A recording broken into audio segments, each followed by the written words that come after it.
In August 1985, an abandoned alley in South Los Angeles yielded a horrific discovery beneath discarded mattresses and trash bags. A young woman lay dead, struck down by a single small-caliber bullet to the chest. Detectives cataloged the crime scene with meticulous precision, marking shell casings and securing clothing for biological preservation. They could not know that this single alleyway was merely the opening chapter of a predator's multi-decade campaign. As months turned into years, additional bodies appeared across the same geographic corridor, each bearing the same chilling hallmarks. Forensic ballistics quickly confirmed that a single .22 caliber firearm was tied to multiple homicides. Subsequent laboratory work recovered cellular material containing unknown male genetic profiles from several crime scenes. Yet despite processing every piece of physical evidence, investigators lacked a suspect name to attach to the growing stack of files. Then came an extended period of silence that baffled experienced homicide investigators for nearly 14 years. Between 1988 and 2002, no linked homicides were officially recorded, leading media outlets to coin the nickname Grim Sleeper. Detectives hypothesized that the perpetrator had either died, been incarcerated for unrelated charges, or relocated. In reality, the evidence suggests the killer remained quietly embedded within the very neighborhood he terrorized. The prolonged absence of answers weighed heavily upon the residents of South Los Angeles, who lived under a cloud of systemic neglect and fear. Families demanded accountability, while community activists pressed city leadership for dedicated resources. The tragic reality was that without a direct link to an existing offender profile, conventional law enforcement methodologies had hit an absolute wall. Dozens of grieving families were left waiting in an agonizing legal and emotional limbo. In 2007, after another victim was discovered abandoned in a dumpster, city authorities established a specialized multi-agency task force. Detectives systematically re-examined decades of physical evidence using modern biological testing methods.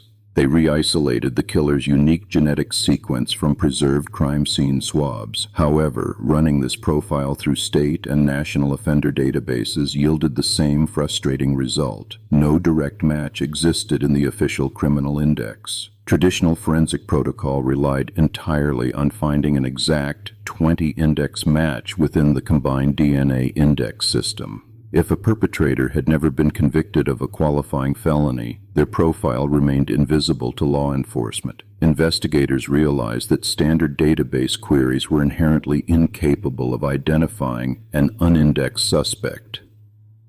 To break the deadlock, the investigation required a radical paradigm shift in how biological data could be legally and scientifically leveraged. That shift arrived in the form of familial searching, a technique designed to identify close biological relatives of an unknown suspect.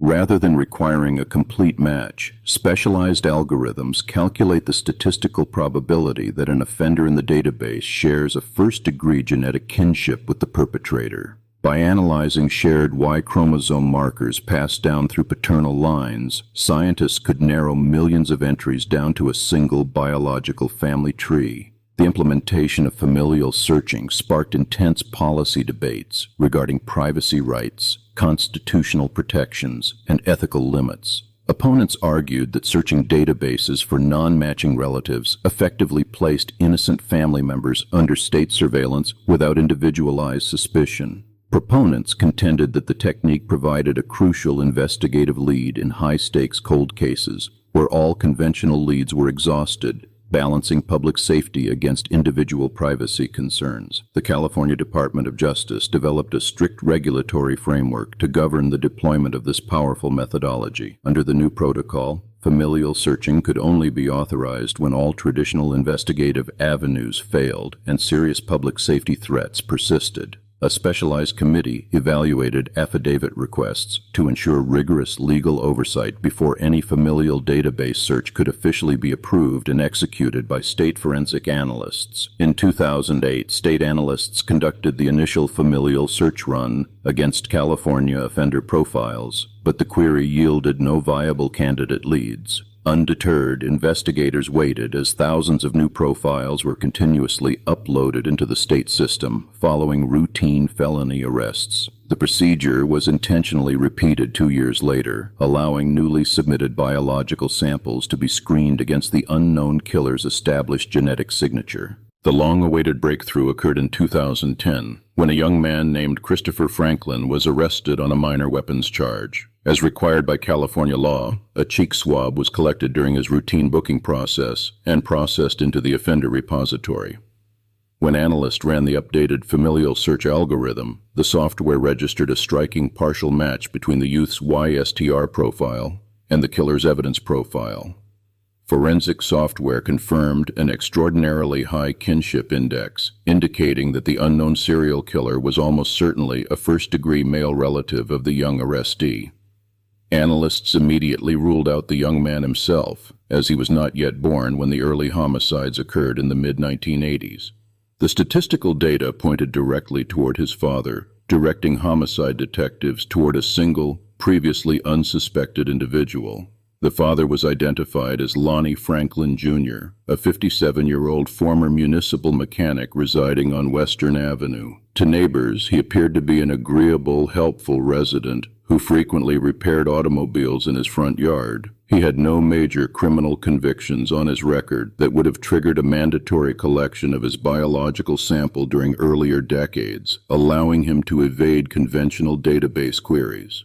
Because a familial match constitutes an investigative lead rather than conclusive proof, detectives could not immediately obtain an arrest warrant based on the database finding alone. They needed to collect a direct, covert biological sample from Franklin to compare against the crime scene material.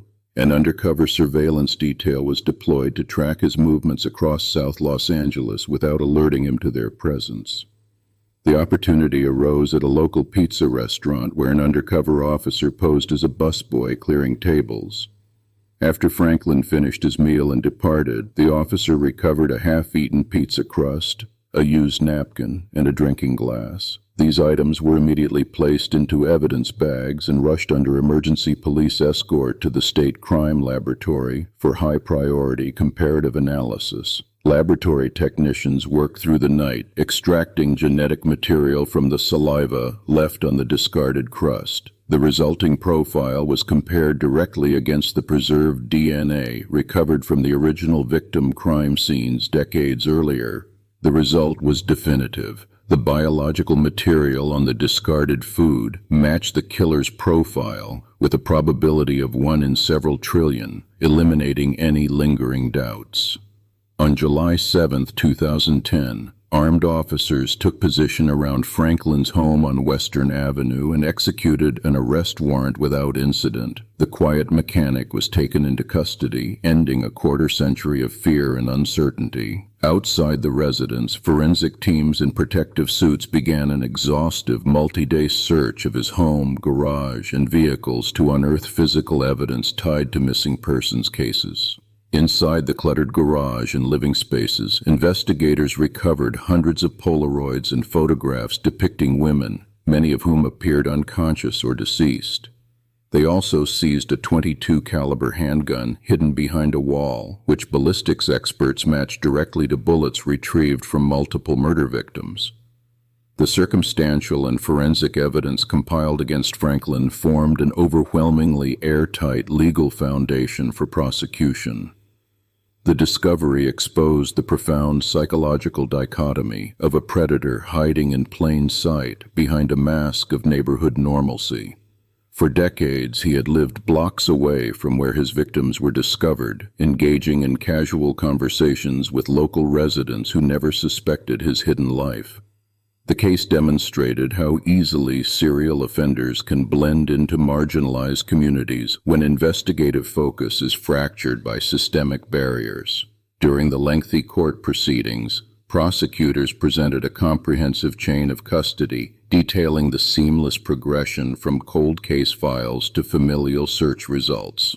Defense attempts to exclude the familial DNA match were systematically rejected by the judge, who upheld the scientific validity and legal integrity of the state protocol. In 2016, the jury returned a verdict of guilty on 10 counts of first-degree murder. The successful resolution of the Grim Sleeper investigation marked a historic milestone in forensic science, demonstrating the power of familial DNA testing to solve cold cases. Crime laboratories across the nation began evaluating their own legal guidelines and adopting similar protocols to re-examine thousands of unsolved homicides. The technology opened new pathways for justice, proving that cold cases are never truly beyond reach when scientific tools evolve. Ultimately, the case transformed modern criminal investigation while offering long overdue answers to a resilient community. The relentless efforts of investigators, combined with groundbreaking forensic innovation, exposed a killer who believed he had permanently escaped detection.